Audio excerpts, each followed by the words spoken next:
Здрасте, можно? С вами Скерс. Давненько не было глав. Последняя выходила в феврале, но наконец-то Мори вместе с учениками Миуры решили нас порадовать кусочком истории. Самое кайфовое, что в конце месяца выйдет 382 глава. Кстати, Безеркичи, 12-часовой Берсерк тоже вот-вот выйдет. Закончится он на этой главе. Забавно, что я хотел делать отдельную склейку без Миуры, но ютубчик решил по-своему. Новая версия будет отличаться от предыдущей, но скоро и сами все увидите. Прежде чем начнем, хотел бы выразить благодарность Данте, Тазику, Сергею Сушко, Крамеру, Максиму 426, Урсу, Кудеснику и Артуру Просто за максимальную поддержку канала. Во многом благодаря вам я все еще продолжаю заниматься любимым делом. Чтобы не пропустить новую главу, обязательно подпишитесь на мой канал. Для тех, кто хочет получать главы на день раньше, можно залететь в ТГК. Как только сливы появляются, я сразу же делюсь ими с вами. Ну а также там новостями, кружки и всякое такое. Перед тем как начнем, давайте напомню, что было в прошлых главах. Военное собрание Кушанской империи прервал Ракшас и орды троллей.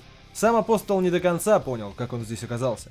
Старые враги вновь скрестили клинки. Однако завершить начатое Ракшас не сумел. Вместо этого он отправился на поиски жертвы. В это время Форнезе и остальные волшебники дали отпор троллям.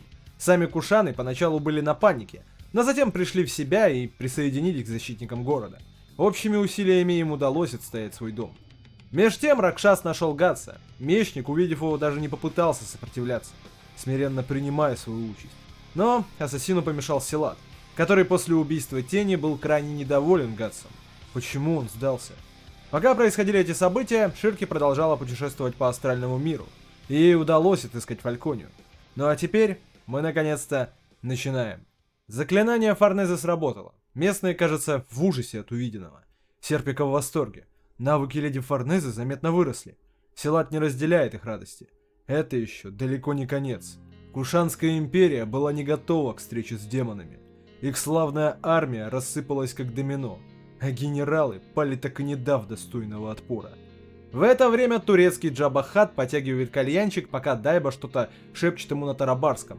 Силат продолжает размышлять. Если убийца ястреба явится вновь, нет никаких гарантий, что ему удастся отбиться. Катастрофа. Если все продолжится в том же духе, Кушаны обречены дрожать от страха. Все повторится, как и во время правления прошлого императора. Вожди племен трясутся, словно осиновые листы. Ситуация кажется безвыходной. Родрик, заметив выражение лица Форнезе, решает подбодрить суженую. Ведь именно благодаря ее магии они все спаслись.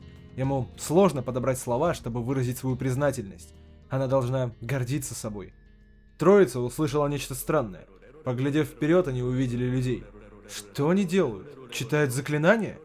Серпика отметил, что они выглядят как кушанские монахи. А то, что они слышат, непременно является сутрой. Сразу за ними появился Гатс. Родрик в смятении. Что он здесь делает? Серпика смекнул. Это не монахи. Колдуны. Черт.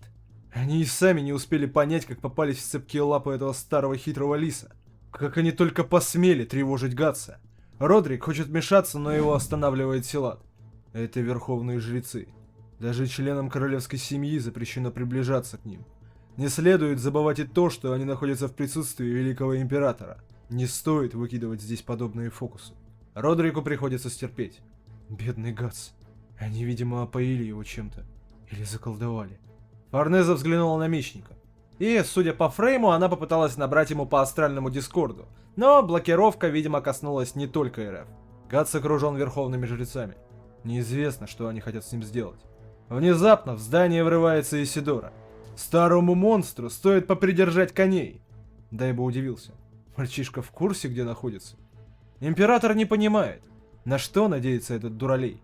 Пусть Дайба разберется с ним. Старик приказ понял. Мелкого быстро прижучат. Но даже в такой ситуации Исидора не пасует. Им не удастся это скрыть. Что он собрался делать с Гатсом? Дайба берет слово. На их город обрушилось ужасающее бедствие, в результате которого погибло множество людей.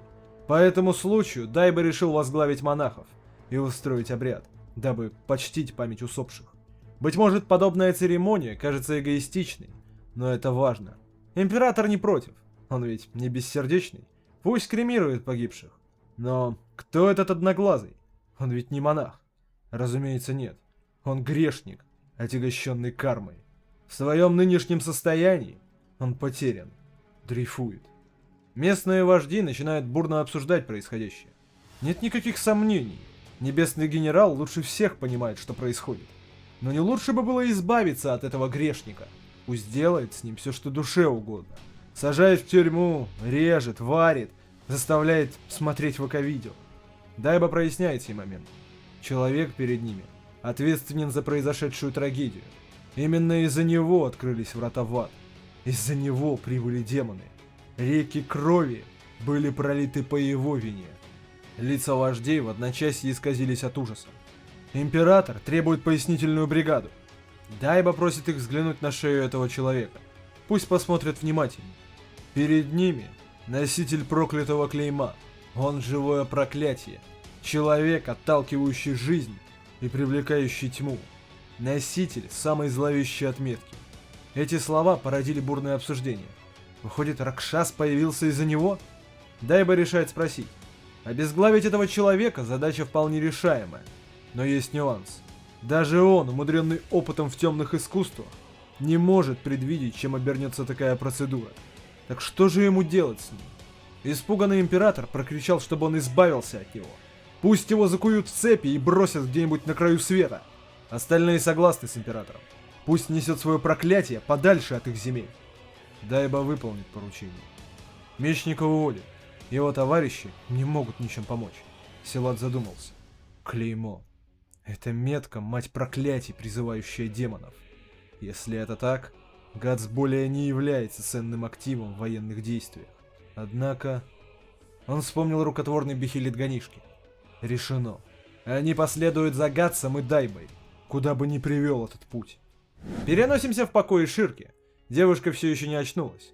Морда, наблюдающая за ней, подметила, что она спит как убитая, даже несмотря на шум. Волшебники, что тоже стоят здесь, озабочены не состоянием девчонки, а тем, что же будет на ужин. Морда улыбнулась. Они ведь только что поели. Тем временем Гадса ведут в неизвестном направлении. Исидора следует за всей процессией. Внезапно они остановились, а на лице Гадса возникло удивление. Ну а что там они увидели, мы узнаем в следующей главе, которая выйдет в конце июня. Сейчас давайте прогоним пару матов об этой. Мне в целом все понравилось. Рисовка хорошая, сюжет сопли не жует и продолжает развиваться. В очередной раз нас оставили на дичайше интригующем моменте. Единственное, лицо Гадса моментами всратое. Это, конечно, не уровень, мечник хочет какать, но как-то потешно, что ли. Однако радует, что его наконец-то вытащили из тюрячки. Правда, предлог получился своеобразным. Пока непонятно, какие цели преследует Дайба. Еще более непонятны слова Старого о том, что Гадс виноват в демоническом нашествии. Да, мы все знаем, что клеймо привлекает злых духов, но едва ли один мечник был способен своей меткой призвать целую орду чудовищ. Склонен считать, что Дайба приукрасил правду, дабы вызволить мечника и, наконец, помочь ему справиться с бессилием. Все-таки именно он уверял Силата, что этот парень может быть оружием. Надеюсь, ответы мы скоро получим. Многие думали, что в этой главе нам покажут Ширки, и я тоже этого бы хотел. Но теперь надеюсь, что авторы продолжат линию Гадса. Уж больно интересно, с чего он удивился. Ну и что там задумал этот старый лис. Вы, кстати, можете поделиться своими соображениями в комментариях. Кто знает, может именно вы окажетесь правы. Тому, кто угадает, что будет в следующей главе, обещаю завернуть ёбаное ничего в красивую упаковку и отправить. Так что дерзайте, приз того стоит. Огромное спасибо, что досмотрели до конца. Также отдельная благодарность вот этим ребятам. Присоединиться к ним вы можете, пройдя по ссылке в описании. Для вас это всего лишь чашка кофе, для меня возможность развиваться. В этом месяце услышимся еще не раз. Помимо пересказов, готовлю интересный видосик про апостолов. С вами был Скерс. Чао, пока.